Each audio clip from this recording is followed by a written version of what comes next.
రేయ్! వద్దురా తినొద్దు వెళ్దాం అని గగన్ అంటుంటే, రేయ్! నువ్వు ఎందుకు తిననని చెప్తున్నావో సరైన రీజన్ చెప్పు. అంతవరకు నేను వదలను అని ఫ్రెండ్ అంటాడు.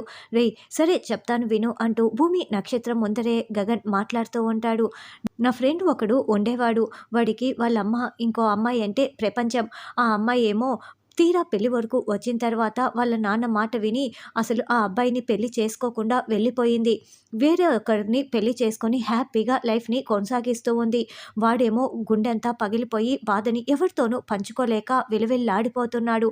వీళ్ళని చూస్తుంటే వాళ్ళే గుర్తుకు వస్తున్నారు. అందుకే వెళ్ళిపోదాం అని గగన్ అంటుంటే, అలాగైతే మేమే వెళ్తాంలేండి సార్. మీరెందుకు వెళ్ళటం? భూమి నీ కాబోయే భర్తని పిలువు. ఇద్దరు కలిపి షాపింగ్‌కి వెళ్ళాలి కదా! వెళ్దాం అని నక్షత్ర అంటుంది.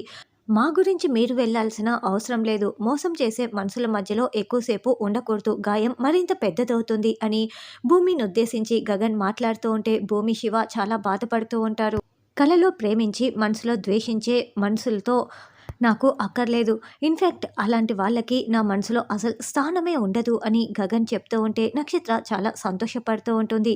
రే గగన్ ఇంతకీ వాడు ప్రేమించింది ఎవర్రా అని అడుగుతూ ఉంటే తననేనంటూ గగన్ భూమిని చూపిస్తూ ఉంటాడు. దాంతో భూమి తలదించుకొని మరింత బాధపడుతూ ఉంటే అంటే తనలాగే ఉంటుంది. వేరే వాళ్ళతో పెళ్లి ఫిక్స్ అయింది. ప్రేమ ఒక నాటకం. అందుకే నా పాత్ర అర్ధాంతరంగా ముగిసిపోయింది. పదరా వెళ్దాం అని గగన్ వెళ్తూ ఉంటాడు. భూమి ఇందులో నా ప్లాన్ ఏమీ లేదు. నేనేమీ ప్లాన్ చేయలేదు అని నక్షత్ర చెప్తుంది. అలా గగన్ వెళ్తూ ఉంటే భూమి బాధపడుతూ చూస్తూ ఉంటుంది. గగన్ వాళ్ళు వెళ్ళిపోయిన తర్వాత ఫ్రెష్ అప్ అయిపోయి మళ్ళీ ఉదయ్ అక్కడికి వస్తాడు. వెళ్దామా భూమి అని అడుగుతూ ఉంటే అప్పుడే శారద దగ్గర నుంచి భూమికి ఫోన్ కాల్ వస్తుంది. ఈ ఫోన్ కొంచెం పర్సనల్, మాట్లాడి వస్తాను అని భూమి పక్కకు వస్తుంది.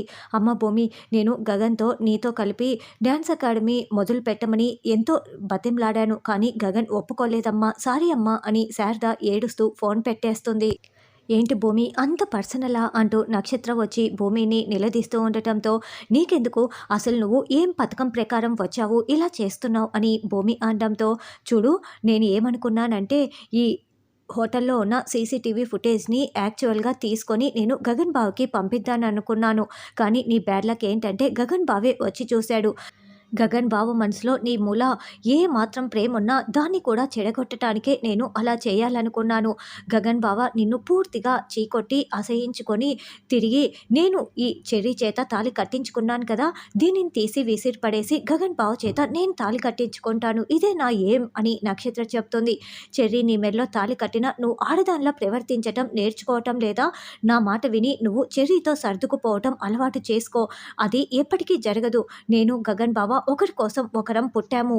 నాకు ఇంకొకరితో పెళ్ళవదు. గగన్ బావ కూడా ఎవరిని పెళ్లి చేసుకోరు. నాకు గగన్ బావకే పెళ్ళవుతుంది. ఇది మాత్రం ఖచ్చితంగా జరిగే తీరుతుంది అని భూమి చెప్తే చూద్దామా అని నక్షత్ర అంటుంది. ఛాలెంజ్ అని భూమి అంటే ఓకే ఛాలెంజ్ అని నక్షత్ర అంటుంది. అమ్మాయి అపూర్వ నేను గగన్ వల్ల ఇంటి బయటే ఉన్నాను అని గోరింటాకు సుజాత చెప్పటంతో అలాగే పిన్ని నువ్వు వెళ్ళి ప్లాన్ అమలు చేసుకొని వచ్చేసేయ్ అని అపూర్వ అంటుంది. అయితే నేను మధ్య మధ్యలో తిడుతూ ఉంటాను. నువ్వు పడుతూ ఉండాలి అని గోరింటాకు అంటే పిన్ని అని అపూర్వ కోప్పడుతూ ఉంటుంది. అలాగైతే నేను వెనక్కి వచ్చేస్తానని గోరింటాకు బ్లాక్మెయిల్ చేస్తూ ఉండటంతో సరేలే నేను పడతానులే వెళ్ళు అని అపూర్వ చెప్తుంది. అలా బ్లూటూత్ ఆన్లోనే పెట్టుకొని అపూర్వతో లైన్లో మాట్లాడుతూనే కాలింగ్ బెల్ కొడుతుంది. అదేంటండి మీరిలా ఎక్కడికి వచ్చారు? వెళ్ళండి అని శారద అంటుంది. అదేంటమ్మాయి శత్రువుని కూడా చేరదీసి ఇంట్లో కూర్చోపెట్టే పెద్ద పేరున్న కుటుంబం మీది. నన్నలా వెళ్ళిపోమని చెప్తున్నావేంటి అని గోరింటాకు అంటే ఆ పేరు కూడా ఇప్పుడిప్పుడు తగ్గిపోతుంది లేండి. అయినా మా అబ్బాయి వచ్చే సమయం అయింది. మిమ్మల్ని చూస్తే చాలా కోపం వస్తుంది. కాబట్టి వెళ్ళిపోండి అని శారద అంటే అదేంటమ్మాయి అసలు ఆ నీచ నికృష్టురాలు అపూర్వ ఉందే మొన్న నీ బొట్టు తీసేస్తూ ఉంటే నాకు కూడా చాలా బాధేసింది. దాన్ని చంపేయాలన్నంత కోపం వచ్చింది. అయినా నేను ఆ అపూర్వ ఇంట్లో ఉంటున్నాననే కదా నువ్వు ఇలా మాట్లాడుతున్నావు అని అపూర్వని నోటికి ఇష్టం వచ్చినట్లు గోరింటాకు తిడుతూ ఉంటే పిన్ని అని ఫోన్లోనే అరుస్తూ ఉంటుంది. నన్ను ఇలా వెళ్ళిపోమనకుండా కొంచెం చల్లగా నీళ్ళు వేడివేడిగా కాఫీ ఇవ్వచ్చు కదా! నీకోసం నేను బాబా దగ్గర నుంచి విభూతి తీసుకువచ్చాను. మీకంతా మంచే జరగాలని కోరుకోవటానికే ఇలా చేస్తున్నాను. నువ్వు ఆ 2 నాకు రెడీ చేస్తూ ఉండు. నేను 10 నిమిషాల్లో ఇండ్లంతా కూడా ఇదిగో ఈ విభూతి చల్లేసి నేను వెళ్ళిపోతాను అని గోరింటాకు అనడంతో సరే నేను అవి రెడీ చేస్తూ ఉంటాను. మీరు ఈ లోపల చల్లి వచ్చేసి త్వరగా వెళ్ళిపోండి అని శారద అంటుంది. అలా గోరింటాకు విభూది చల్లుతూ మొత్తం వెతుకుతూ ఎక్కడా కనిపించలేదే అని చెప్తూ ఉంటే, పిన్ని మొత్తం వెతుకు, ఇంచి ఇంచి వెతుకు అని అపూర్వ చెప్తుంది. ఇంకా ఏంటి, గోడల మీద పిట్టల మీద కూడా వెతకాలనా ఏంటి అని గోరింటాకు బాల్కనీలోకి వెళ్ళి గార్డెన్లోకి చూడగా గార్డెన్లో బొమ్మ పడిపోయి ఉంటుంది. అమ్మాయి, గార్డెన్లోనే బొమ్మ ఉందమ్మాయి అంటూ పరిగెత్తుకుంటూ హాల్లోకి వస్తుంది. ఇదిగోండి కాఫీ తాగండి అని శారద ఇస్తుంటే, బాబా ఈ ఇంట్లో విభూది చల్లిన తర్వాత పచ్చి మంచినీళ్ళు కూడా తాగొద్దని చెప్పారు.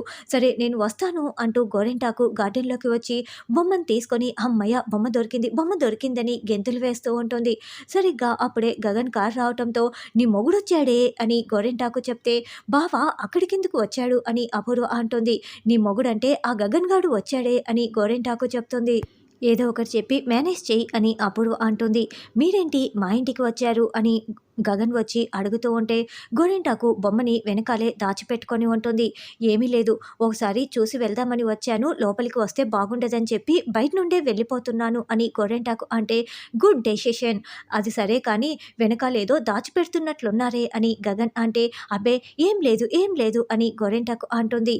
మీరే చూపిస్తారా లేదంటే నేను మర్యాద తప్పమంటారా అని గగన్ అనడంతో, అబ్బే నువ్వెందుకు బాబు మర్యాద తప్పడం, ఇదిగో బొమ్మ తీసుకువెళ్తున్నాను అని గోరింటాకు చూపిస్తూ ఉంటే, ఇది మా అమ్మ వాళ్ళు ఎవరికో డొనేట్ చేశారని చెప్పారే, ఇది ఈ ఇండ్లు దాటి వెళ్ళలేదంటే ఈ ఇండ్లు దాటి వెళ్ళటం ఈ బొమ్మకు కూడా ఇష్టం లేదని అర్థమైపోయింది, కాబట్టి ఇది నాతోనే ఇష్టంగా పెట్టుకుంటాను అని గగన్ చాలా సంతోషంగా దానిని హక్ చేసుకొని చెప్తూ ఉంటే, బాబు ఇది నాకు దొరికింది, నేను తీసుకువెళ్ళాలి అని గోరింటాకు లాక్కుంటుంది.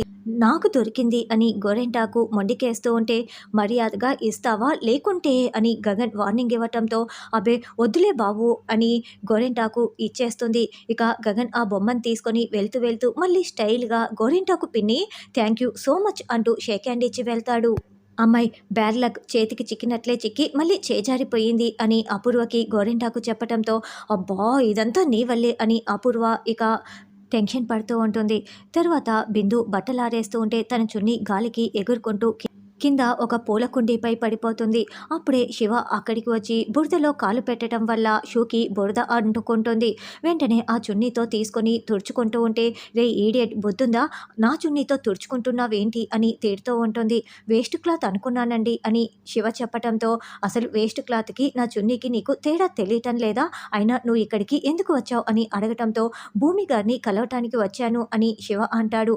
ఏంటి భూమితో మాట్లాడాలనా, అసలు నువ్వెవరు, భూమికి నీకు సంబంధం ఏంటి, సరేలే అవన్నీ నాకెందుకు, నేను వెళ్ళి పిలుస్తాను అని బిందు వెళ్ళి భూమికి చెప్పటంతో, ఏంటి శివ వచ్చాడా అని భూమి పరిగెత్తుకుంటూ, శివ నువ్వు ఇక్కడికెందుకు వచ్చావు అని పక్కకు లాక్కు వచ్చి మాట్లాడుతూ ఉంటుంది. ఏమో అక్క, ఆ రెస్టారెంట్లో కొత్త బావతో నిన్ను చూసిన తర్వాత నా మైండ్ అంతా బ్లాంక్ అయిపోయింది, నీతో ఎలా మాట్లాడాలో అర్థం కాక నేరుగా ఇక్కడికే వచ్చేసాను, అయినా నువ్వు ఎందుకక్క పెళ్లిపీటల వరకు వచ్చిన పెళ్లిని ఎందుకు ఆపేసుకున్నావు అని శివ అడగటంతో జరిగిన విషయం మొత్తం కూడా భూమి చెప్తుంది. అవునా అక్క, అయినా ఈ రోజుల్లో ఎవరూ పట్టించుకోవటం లేదు, అలాంటిది నువ్వు వాళ్ళ కోసం నీ పెళ్ళిని ఆపుకున్నావా అని శివ అంటే, కానీ శివ నేను గగన్ గారు మాత్రం పెళ్లి చేసుకొనే తీరుతాము, మమ్మల్ని కాలమే కలిపింది, ఆ కాలమే మమ్మల్ని విడదీస్తుందంటే నేను అసలు నమ్మను, ఆ కాలమే మమ్మల్ని కలుపుతుంది, చూస్తూ ఉండు అని భూమి అంటుంది. సరే నీకు ఒక మొబైల్ కొనిపిస్తాను, అప్పుడు మన మధ్య కమ్యూనికేషన్ ప్రాబ్లం ఉండదు కదా అని భూమి అతన్ని షాప్కి తీసుకువెళ్తుంది.